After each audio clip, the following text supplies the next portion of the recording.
जय गुरु। मोर परम आराध्य श्री श्री ठाकुरଙ୍କ चरणरे मोर प्रणाम। श्री श्री लक्ष्मी माँଙ୍କ चरणरे मोर प्रणाम।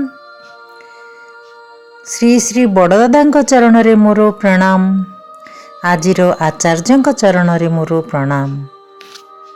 मोर ए नारीर नीति शुणुथिबा समस्त गुरु भाई माँ मानक मोर अंतरर जय गुरु। मु ए नारीर नीति समस्तଙ୍କ पाखरे पहुँचाइबाकू चाहे, सेथिलागि दयाकरी समस्ते सब्सक्राइब करंतु। करिले ही समस्तଙ୍କ पाखरे ये पहुँचब।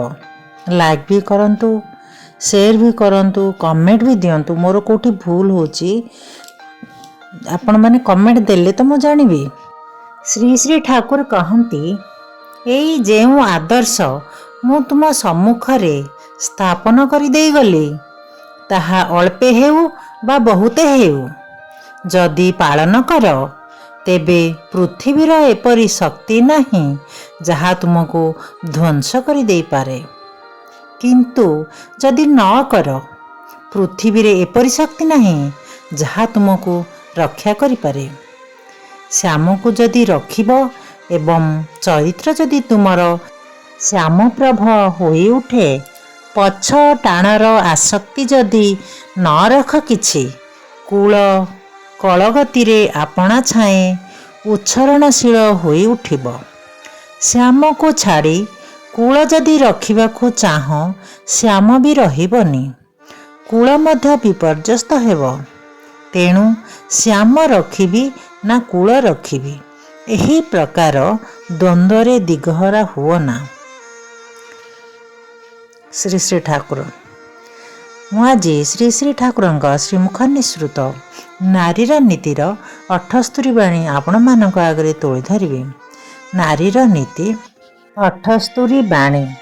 सार्थक बधुत्वरे तुमे जदि कौनसी उपयुक्त सर्व प्रकाररे तुमठारु श्रेष्ठ पुरुष को एपरि भावरे बहन करि पारिबो, विवेचना कर, जेउथिरे से जीवन जस ओ वृद्धिरु कौनसी प्रकारे भी अवनत न हुंती, तेबे तांकर बधू हुओ, सती होई पारिबो, गरिमामयी हेबो।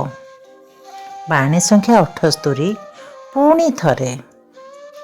सार्थक बधुत्वरे तुमे जदि कौनसी उपयुक्त सर्व प्रकाररे तुमठारु श्रेष्ठ पुरुष को एपरि भावरे बहन करि पारिबो, विवेचना कर, जेउथिरे से जीवन जस ओ वृद्धि को कौनसी प्रकाररे भी अवनत न हुअंती, तेबे तांकर बधू हुओ, सती होई पारिबो, गरिमामयी हेबो। बाणी संख्या 78। जय गुरु।